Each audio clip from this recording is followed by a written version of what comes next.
Amerika Tashqi ishlar ministrligining bayonotchisi Ned Price Xitoyning Sharqi Turkistondagi qayta tarbiyalash markazi deb ataladigan lagerlarning suratlari to'g'risidagi savolga javob berganda, ularning bu suratlardan cho'chiganligini o'tirib qo'ydi va Xitoyning Uyg'urlar va boshqa millat musulmonlarga qarshi irqiy qirg'inchilik qilganligini o'tirib qo'ydi va rayonda insoniyatga qarshi jinoyatlar davomli sodir qilinayotdi deb qayta ta'kidladi.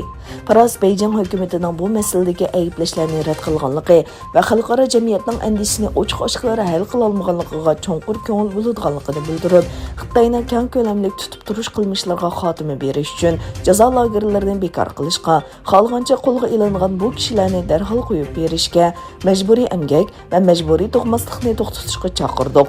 Biz hozirmi shunday qilamiz dedi. Xitoyda 6 kunlik ziyorati bo'layotgan va bu doirada Sharqi Turkistonga boradigan Birlashgan Davlatlar Tashkiloti kishilik huquq oliy komissari Michel Bachelet Xitoy prezidenti Xi Jinping bilan silliq ko'rishdi.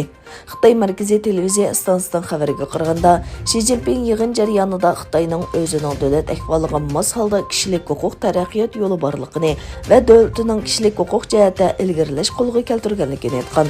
Bacheletning Xitoy ziyorati nurg'unlagan g'arb amaldorlari, diplomatlar va kishilik huquq tashkilotlarining, bo'lib Amerika va Angliyaning tanqidiga uchirdi.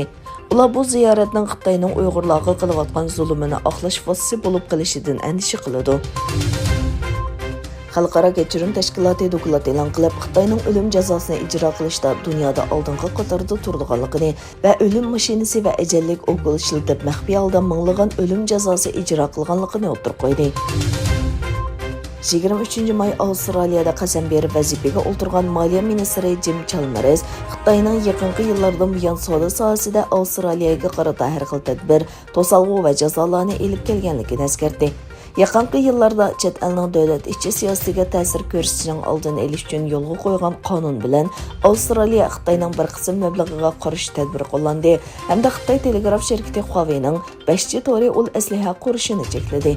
Bu masalalardan keyin Beijing 2020-yili noyabrda Avstraliyadan kala go'shi, uzum harqi, qisqichbaqa, arpa va yog'och materiallarini import qilishni to'xtatdi.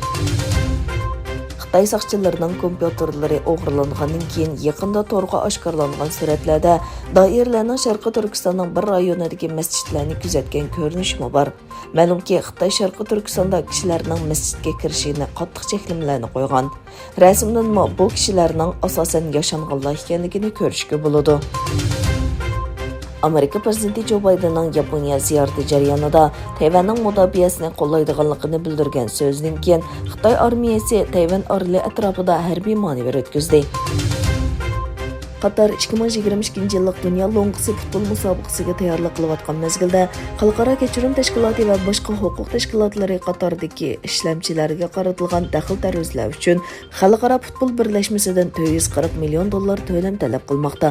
Xalqaro futbol birlashmasining raisi Jenni yo'llangan maktubga dunyo futbolini boshqarish organining sohibxon davlat bilan hamkorlashib, kelgusida ishlamchilarning huquqini qo'llashi kerakligi o'tirib qo'yilgan.